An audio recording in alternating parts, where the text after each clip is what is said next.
Peristiwa tewasnya ratusan orang saat menyaksikan laga sepak bola Persebaya versus Arema menjadi tragedi yang tak terlupakan. Diketahui insiden ini berawal saat polisi menembakkan gas air mata ke arah kursi penonton di tribun.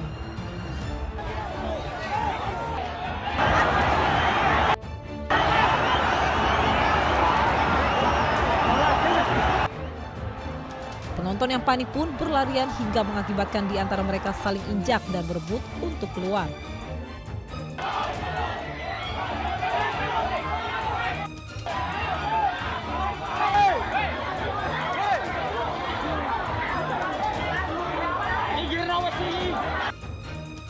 Padahal penggunaan gas air mata dalam sepak bola telah dinyatakan melanggar aturan FIFA.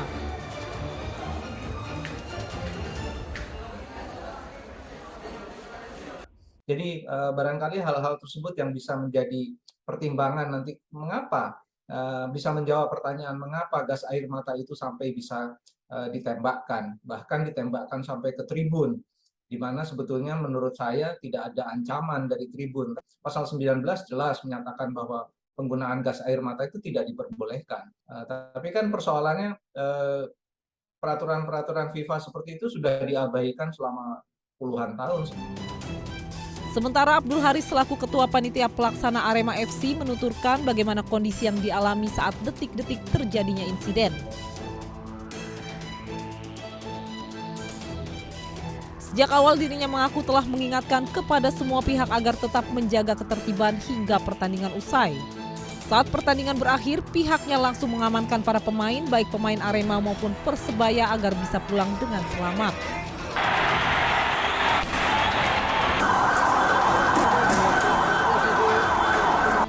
Namun saat dirinya kembali usai mengantar pemain Persebaya, tiba-tiba terjadi kericuhan dari dalam stadion.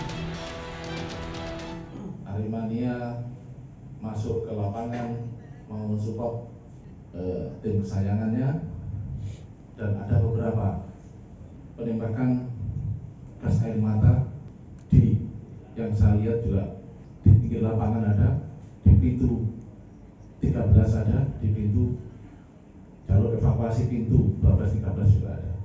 Terjadilah kepanikan yang luar biasa, namun saya masuk lagi ke dalam lapangan dengan mata perih, dengan sesak napas yang saya hirup. Saya memastikan pemain Arema harus segera masuk. Akhirnya saya masuk ke dalam, di situ sudah banyak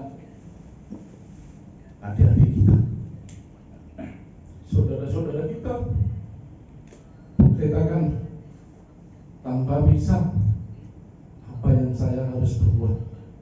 Mereka saya lihat ada yang lebam mukanya, nggak bisa nafas, ada yang sekarat, dan saya pegang kakinya, saya pegang lehernya. Saudaraku, anakku sudah meninggal. Saya minta saudara ini segera diangkut ke rumah sakit. Saat ini Abdul Haris telah ditetapkan sebagai tersangka dalam insiden Stadion Kanjuruhan bersama 5 tersangka lainnya. Dirinya dianggap lalai dalam mengantisipasi insiden. Meski dirinya menegaskan siap bertanggung jawab, namun Abdul Haris meminta agar kandungan dalam gas air mata yang digunakan saat insiden ikut diselidiki. Saya minta diperiksa gas air mata itu, gas air mata yang seperti apa. Yang saya rasakan gas air mata yang tanggal 1 tidak sama ketika kejadian gas air mata tahun 2018. 2018 Aremania berkeletakan, masih bisa dikasih kipas, dikasih air. Ini sudah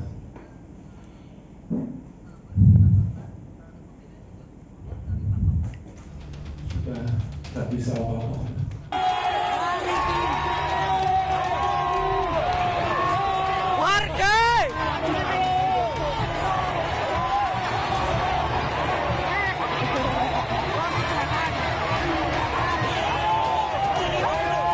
Menurut ahli kimia Universitas Indonesia Yuni Krisnandi, penggunaan gas air mata dengan konsentrasi tinggi berpotensi menimbulkan kematian. Terlebih jika mengenai anak-anak yang dinilai masih sangat rentan. Jadi paparannya tuh cukup banyak ya, melebihi ambang batas gitu. Jadi misalnya, dan durasinya juga cukup lama gitu. Biasanya kan harusnya ketika disemprot itu ya 2-3 menit, kemudian ditunggu 30 menit tuh harusnya udah kembali berangsur-angsur baik gitu.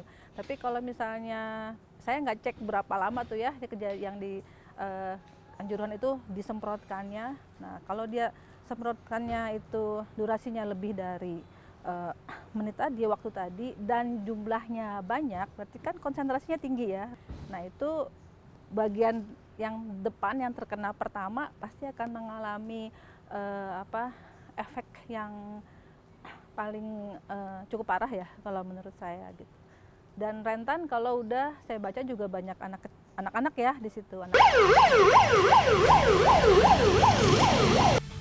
Sementara itu, terkait prosedur penggunaan gas air mata, perlu diselidiki siapa pihak yang pertama kali menginstruksikan agar menyemprotkan ke arah penonton di tribun.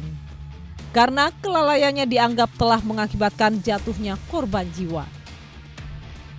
Jadi yang boleh disemprotkan air, bukan gas air mata dalam keadaan darurat. Nah kecuali itu jadi ada teroris, barulah makin ofensif pengamanan itu. Jadi, nah kembali lagi soal komando, siapakah yang mengambil keputusan?